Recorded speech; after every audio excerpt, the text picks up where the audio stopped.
6 दिसंबर 1992 को बाबरी मस्जिद क्यों तोड़ी? एक दिन आगे भी तोड़ लेते, पीछे भी तोड़ लेते। 6 दिसंबर को बाबा साहब का महापरिनिर्वाण दिवस होता है। इस संघ को जो है आरएसएस को बाबा साहब की विचारधारा और संविधान से दुश्मनी है, इसलिए तारीख चुनते हैं ये। उस दिन कहाँ पूजा पाठ कर दिए? 26 अलीपुर रोड पे, जहाँ बाबा साहब का महापरिनिर्वाण हुआ था, वहाँ बेसमेंट में पूजा करे थे। मैंने पकड़ा जा करके, वीडियो बना लिया, केस दर्ज है सिविल लाइन थाने में। 7 आदमी मुलजिम है उसमें। FIR नंबर है 412/23। भारत के लोग, भारत की जनता मालिक देश की। चुनाव है तो सुन ही नहीं रहा कुछ। सुनेगा ना, कैसे सुनेगा? जब मशीनें तोड़ी जाएंगी तो सुनेगा। दबाव में है ना चुनाव आयोग। 45,000 वैन निकाल रखी है, देश में घुमा रहे हैं, लोगों को ये दिखा रहे हैं कि देखो हमारी मशीनें ठीक हैं। 2019 के बाद ये अनडिक्लेयर्ड इमरजेंसी है, अनडिक्लेयर्ड इमरजेंसी है। सबको चुन चुन कर जेलों में डाला जा रहा है। आपने देखा इलेक्शन चंडीगढ़ का, कैसे उनके 8 वोट को इनवैलिड करके संघ ने अपना आदमी बैठा दिया कुर्सी पर, फटाफट पीछे ही खड़ा था। मैं देश नहीं बिकने दूंगा, मैं देश नहीं झुकने दूंगा, पूरा बेच दिया, आपके सामने बिक गया। जब ये 14 में आए थे तो 55 लाख करोड़ कर्जा था भारत पर, आज 256 लाख करोड़ रुपए कर्जा है। अब खड़े खड़े इस वक्त 1,30,000 के कर्जवान हैं विदेश के।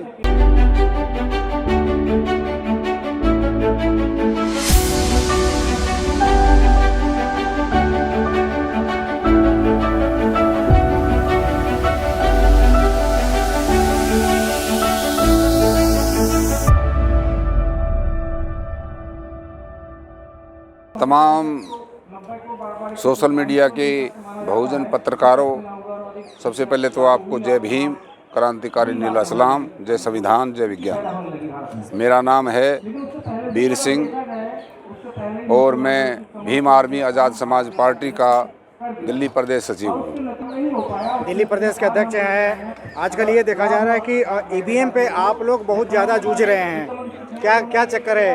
ईवीएम पे भरोसा क्यों नहीं है?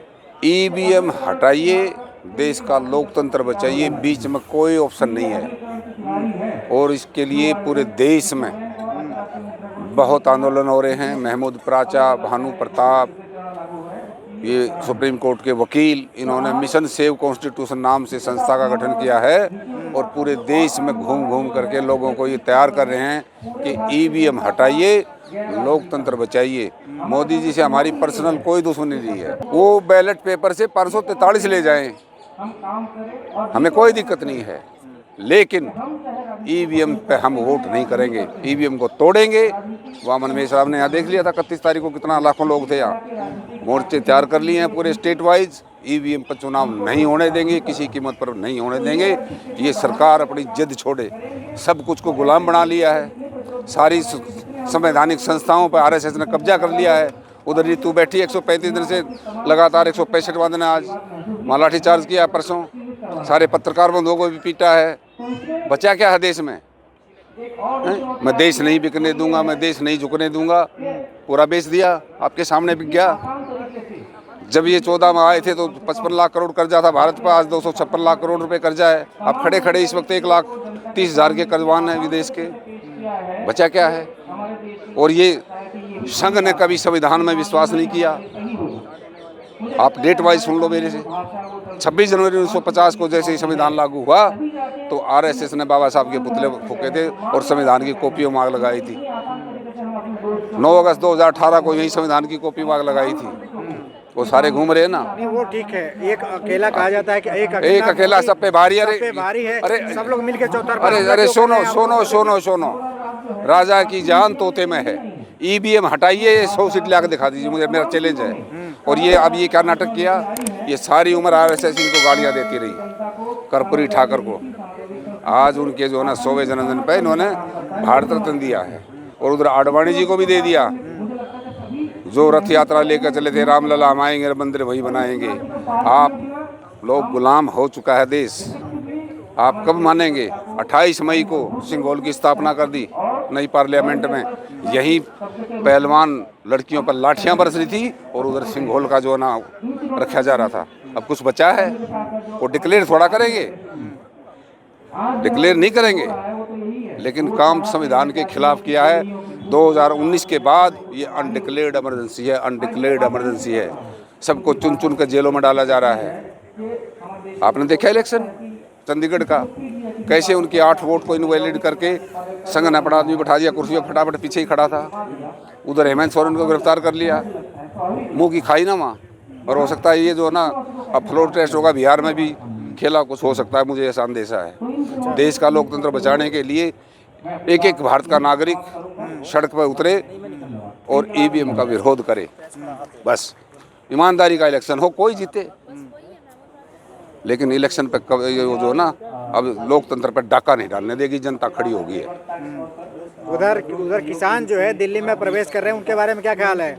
किसानों की आय दोगुनी कर दी बहनों भाइयों, 2022 तक किसानों की आय जो आय दोगुनी कर दूंगा, ये मेरा वादा है, गारंटी है। 2022 तक सबको घर, घर में नल, नल में जल, हो गया पूरा वादा। हर साल 2 करोड़ नौकरियां आ गई सबके खाते में, 2 करोड़ नौकरियां। चलिए मैं ईवीएम पे एक सवाल पूछता हूँ आपसे। हाँ, आप भीम आर्मी के यहाँ के दिल्ली प्रदेश के अध्यक्ष हैं, भीम आर्मी के सचिव। यही ना? मैं ये कह रहा हूँ कि यहाँ पे वामन मेश्राम जो है लाखों आदमी के साथ ईवीएम का विरोध करने के लिए आए थे। सुन लीजिए। हाँ हाँ हाँ। इसमें भीम आर्मी का क्या स्टैंड है? आने वाले टाइम में क्या स्टैंड लेने वाली है भीम आर्मी? अरे भैया, उसमें उस प्रोग्राम में आधी तो भीम आर्मी ही थी, हमारा पूरा सपोर्ट है। अच्छा। ईवीएम के मुद्दे पे हम सब एक हैं। ईवीएम के मुद्दे पे mission save constitution, Waman Meshram, भाई चंद्रशेखर, पूरी भीम आर्मी, आज़ाद समाज पार्टी ईवीएम के खिलाफ हर प्रदेश में अपना सड़कों पर है। ईवीएम नहीं हटता है तो क्या 2 अप्रैल की तरह आप लोग देश का चक्का जाम करने वाले हैं? अरे हम चुनाव होने नहीं देंगे, घटता क्यों नहीं है? जनता मालिक है देश की, फिर बार बार क्वेश्चन घुमाते हो। Be the people of India, Bharat के लोग, भारत की जनता मालिक है देश की। चुनाव है तो सुन ही नहीं रहा कुछ। सुनेगा ना, कैसे सुनेगा?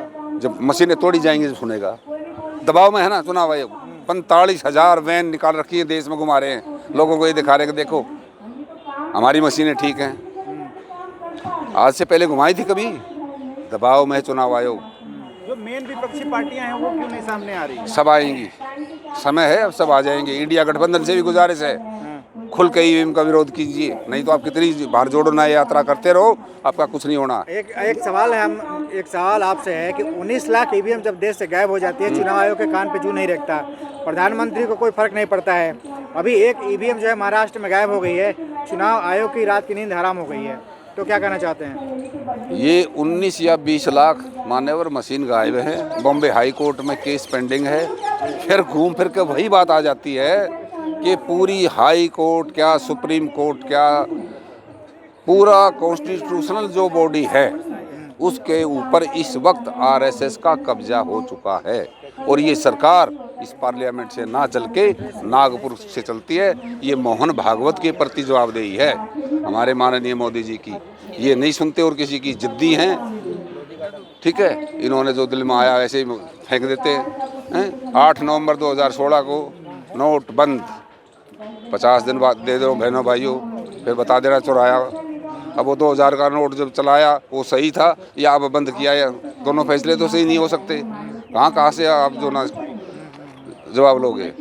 नौकरियां ख़त्म, अग्निवीर, अखबार टीवी पे कब्जा, जहाँ देखो वही मोदी जी। 140 करोड़ लोगों की कोई वैल्यू नहीं, एक अकेला सब पे भारी। इस देश का लोकतंत्र बचाइए, सबकी ड्यूटी है, हमारी अकेलों की ड्यूटी नहीं है, सारे पत्रकारों की भी ड्यूटी है। लोकतंत्र बचाइए। और सुन लो, ये तारीख सारी कहाँ से तय होती है? नागपुर से। 6 दिसंबर 1992 को बाबरी मस्जिद क्यों तोड़ी? पता है आपको? मैं बताऊंगा ना। एक दिन आगे भी तोड़ लेते, पीछे भी तोड़ लेते। 6 दिसंबर को बाबा साहब का महापरिनिर्वाण दिवस होता है। इस संघ को जो है आरएसएस को बाबा साहब की विचारधारा और संविधान से दुश्मनी है, इसलिए तारीख सुनते हैं। ये